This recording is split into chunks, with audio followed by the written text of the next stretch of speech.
अस्सलामुअलैकुम नाजरीन, tube news में आप सभी का खैर मकदम है। एक दिल दहला देने वाले हादसे में 14 साला फैसल बिन खालिद की मौत वाक़ई हो गई। तफसीलात के मुताबिक मीर चौक पुलिस हदूद के पंजेशाह इलाके में फैसल अपने नानिहाल में अपने कज़िन के साथ लूडो खेलने के दरमियान लड़ाई हो गई, जिसमें फैसल बेहोश हो गए। उसे फ़ौरन असरा हॉस्पिटल मुंतकिल किया गया, जहां से डॉक्टरों ने उसे उस्मानिया दवाखाना मुंतकिल कर दिया। 5 दिन मौत और ज़िंदगी के कशमकश के दरमियान बाला आखिर लड़के की मौत हो गई। घर वालों ने कोई भी शिकायत दर्ज कराने से इनकार कर दिया है। ठीक इसी तरह का वाक़या कुछ महीने पहले मीर चौक पुलिस हदूद में पेश आया था, जिसमें खेलकूद में हुए हादसे में एक नौजवान की मौत वाक़ई हो गई थी। ट्यूब न्यूज़ वालिदैन और सरपरस्तों से ये दरख्वास्त करती है कि अपने बच्चों की मुनासिब जहनी तरबियत की जाए, ताकि हमारे सोसाइटी में फिर इस तरह के हादसात ना हों। ये फैजल बिन खालिद 14 साल वाले बच्चा, वो उनका मदर के साथ मिलके, मदर का नाम है अमीना, वो दोनों मिलके उनके ग्रैंड मदर के घर पे गए थे, वो पंजेशा में।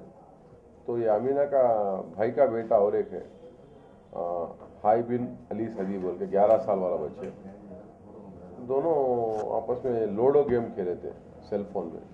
तो लूडो गेम में जो है खालिद हार गया था।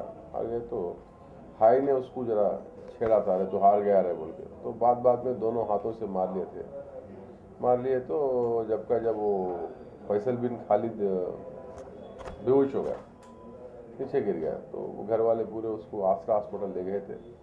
उसी कोमा में एडमिट करे थे। वो कोमा में उधर से कल सुबह 10 बजे टाइम में मर गया था। उसके बाद डेड बॉडी को उस्मानिया शिफ्ट करे थे हम लोग। वहाँ पे पोस्टमार्टम करने के बावजूद, जो कार्रवाई है कानून की, वो पूरी कंप्लीट होने के बावजूद वो डेड बॉडी हैंड ओवर कर दिया गया है, और पोस्टमार्टम रिपोर्ट आने के बाद अगला एक्शन होगा। तो फिलहाल एग्जैक्ट रीज़न फॉर डेथ अभी मालूम नहीं पड़ा है। कब आया था ये सर? खालिद बिन कब आया था यहाँ इसके नानी के घर पर? नानी के घर को 2 तारीख आया था, 2/2/2017 को आया था।